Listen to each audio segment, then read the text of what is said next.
मैंने हुजूर गौसे आज़म रज़ियल्लाहु ताला अन्हु के फैज़ान से हुजूर पर बहुत कुछ लिखा और अभी इसी महीने में किताब तैयार की है। मैंने उसका नाम रखा सीरत सरकार गौसे आज़म।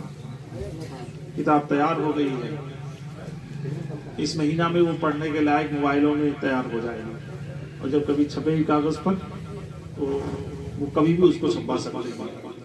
तो हुजूर गौसे आज़म रज़ियल्लाहु ताला अन्हु कि जो हमें गुलामी नसीब हुई है, ये हम पर खुदा का फजल है। उसकी गुलामी, उनकी गुलामी उसी को मिलती है जिस पर खुदा का फजल होता है, और जो उनका गुलाम होता है वो गुलाम मुस्तफा होता है, गुलाम सरकार मदीना होता है और वो बारगाह इलाही का मुकर्रम हो जाता है। हमारी क्या औकात है, हम क्या हैं, हमारी कहाँ शुमार। वहाँ बड़े बड़े जो मुर्दों को जिंदा करने की सलाहियत रखते हैं, मुर्दों को जिंदा करने की सलाहियत रखते हैं, वो वहाँ भीख मांगते हुए नजर आते हैं।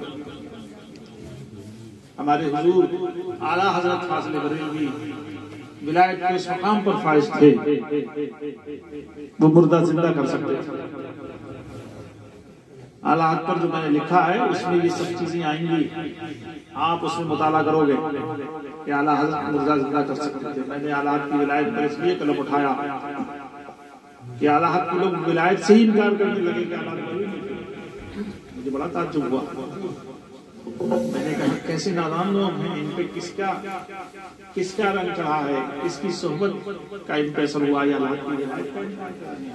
आला हद तो नायब गौसे आज़म थे, किसी हिज़्बी या बरेलवी ने नहीं कहा नायब गौसे आज़म थे। आला हजरत के लिए सरकारे गौसे आज़म ने कुतुबतुल औलिया पीर जमात अली साहब से फरमाया, ज़ुब्दतुल औलिया शेर मोहम्मद शरफुरी पाकिस्तान में दोनों के मज़ारों से फरमाया कि अहमद रज़ा मेरे नायब हैं। सुभान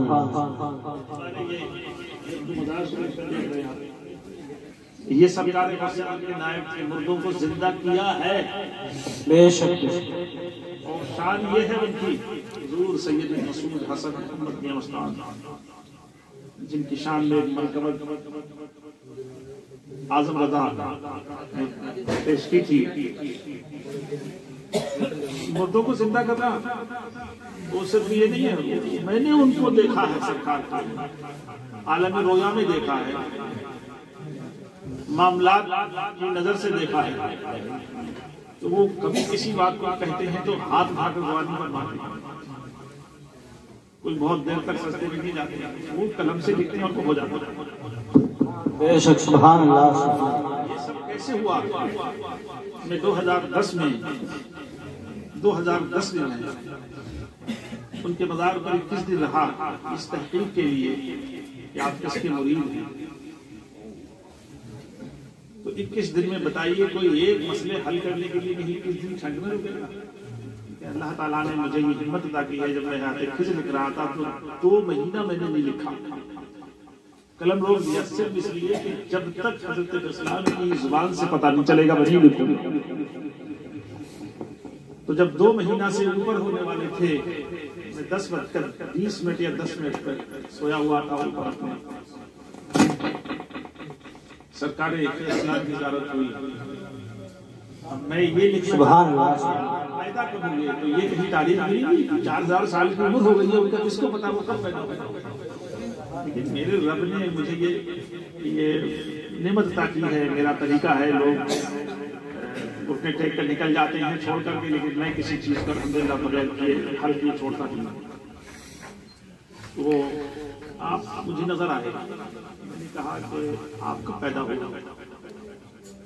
हजरत नूह अलैहिस्सलाम के ज़माने का नहीं, सुभान अल्लाह। मैंने कहा फिर इब्राहीम अलैहिस्सलाम के ज़माने में, तो कहा कि इब्राहीम अलैहिस्सलाम का वो आखिरी दौर था जब पैदा हुआ। सुभान अल्लाह। फिर मैं पढ़ते पढ़ते, उस वक्त ज़्यादा किताब नहीं थी, बहुत कई किताब पाकिस्तान से मंगाई, मुख्तलिफ लाइब्रेरियों से, अभी के अंदर बेशुमार किताबें मुख्तलिफ ममालिक की बड़ी तहकीक कोशिश के साथ हासिल की। तो एक जगह मिला के वो उसी दौर में पैदा हुए थे हज़रत इब्राहीम इस्लाम का हज़रत इस्लाम की ज़ुबान से।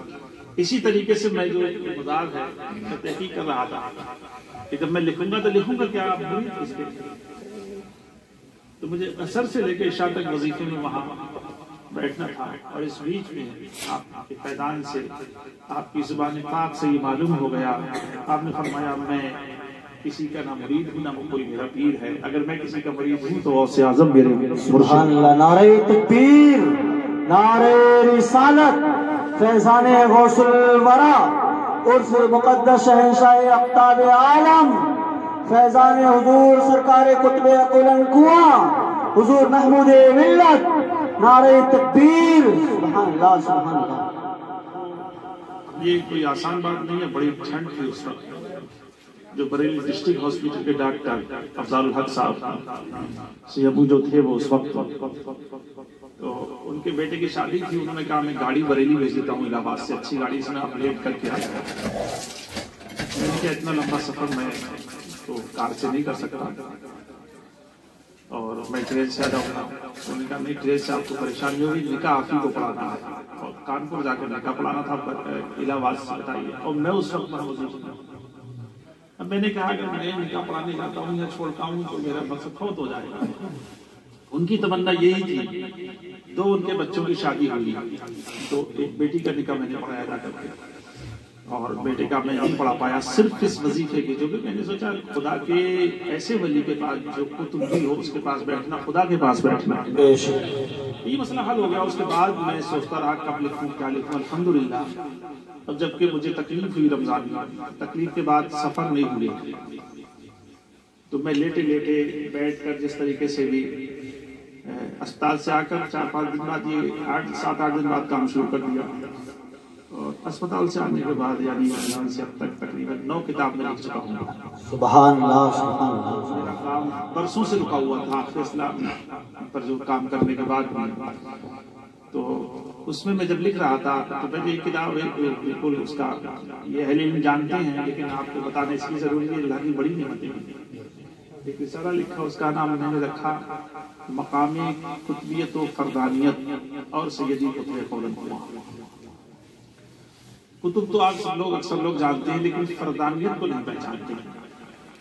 फरदानियत का मतलब ये होता है कुतुबों में कोई बहुत बड़ा कुतुब होता है, तरक्की कर जाता है और उसे महबूबियत हासिल होती है, हम उसे मकामी फरदानियत वाला कह सकते हैं। तो मैं अब तो एक तो अब ये कि आपका शजरा लिखना था, शजरा ओवैसी है गौसे आज़म रज़ियल्लाहु ताला अन्हु से, तो गौसे आज़म पर लिखते हुए मुझे तो ये बात रह गई कि वो तवील बात है कि मैं गौसे आज़म का मुरीद, आपने फरमा दिया, यानी ये गौसे आज़म के मुरीद कैसे हुए थे। बरस या कितने अरसा तक सरकार गौसे आज़म की मोहब्बत में अपने वक्त को जिक्र इलाही करते हुए गुजारते रहे और एक दिन एक वक्त ऐसा आया सरकार ने अपने सीने से लगा कर नवाज दिया। तो उस किताब को लिखते हुए, हालांकि रिवायत बहुत पहले से थी लेकिन तहकीक के साथ कहाँ किस किताब में है उस वक्त देखने का इत्तेफाक हुआ। सरकारी गौसे आज़म रज़ियल्लाहु ताला अन्हु का जब विसाल हो गया, एक शख्स आपसे बैत होना चाहता, इतनों की तमन्ना थी एक की, जो कि एक की हमें रिवायत पहुंची और वो विसाल के बाद यानी इंतकाल के बाद आता है आपकी कब्र मुबारक पर। उस वक्त तो इतनी जल्दी मज़ार नहीं बन गया और कच्ची कब्र होगी, तो पता चला आपका विसाल हो गया है। बहुत परेशान हुआ, निहायत ही परेशान हुआ कि अब मैं क्या करूँ, मेरा तो सारा सब बहुत हो गया। तो अर्ज़ किया हुजूर मैं तो आप ही से बैत होना चाहता था, आपके सिवा किसी से बैत नहीं होना है।